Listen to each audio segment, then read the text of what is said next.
Good morning, guys. As I make this video, it's the morning time. I wanted to document my thoughts. Last night, I was watching George Carlin. He's a comedian, older, from the 70s, and he passed away, I believe, around 2008. But one reason I was watching him, because I have adapted and adopted a minimalistic life, which has helped me, and it works for me. Everybody's different.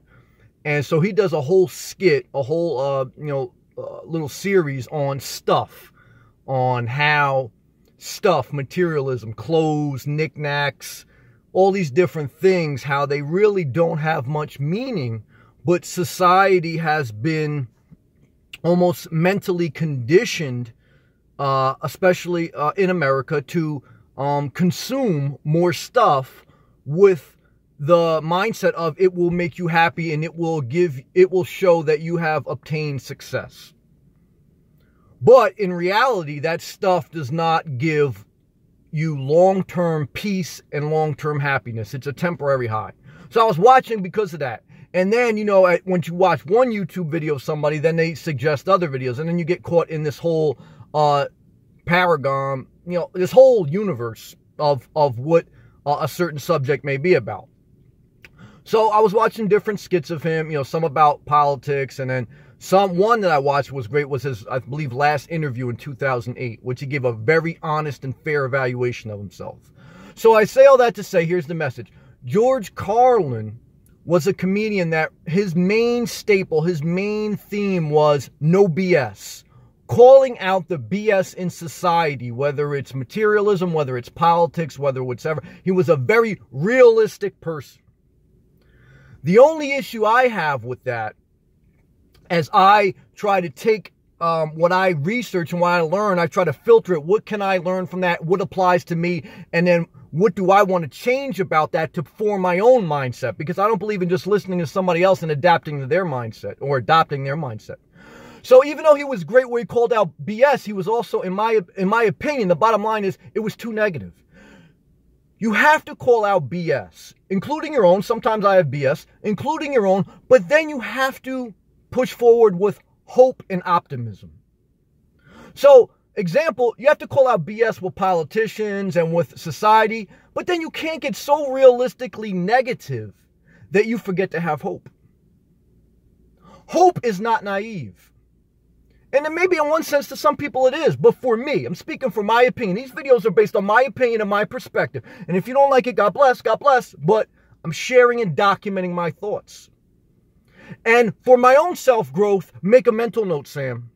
Be realistic, call out BS, including your own, be fair in your own evaluation, but remain hopeful and optimistic.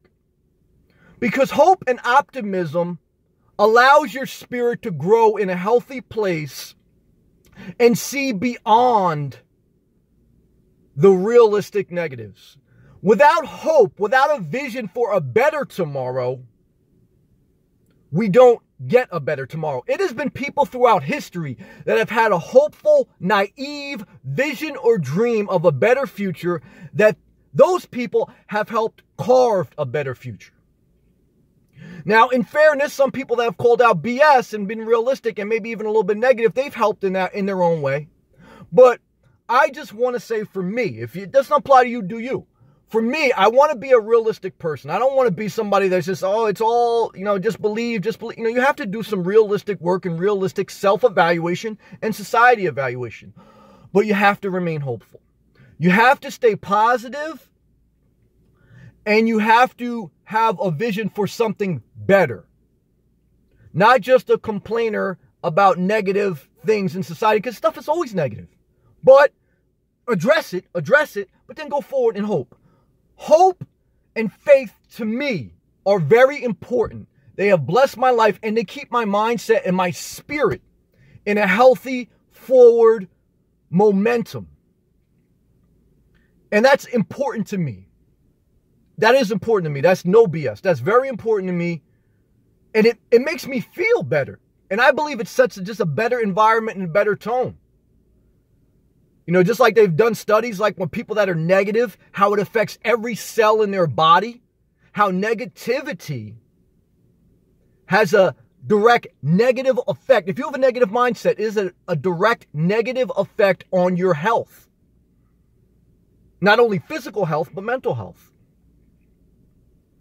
Always in balance, because I think it's wisdom to call out BS. I think it's wisdom to be realistic. And I think it's wisdom to call out your own BS. But I think it is wisdom, and after you have done that, to push forward in hope. Don't allow society, don't allow politics, don't allow anything in life, including yourself, Sam, everybody, to stop you from dreaming, to stop you from keeping an overall optimistic, positive, hopeful, faithful mindset and tone. That's wisdom, and that is going to bless you, and it's going to make for a better quality of life. Stay inspired.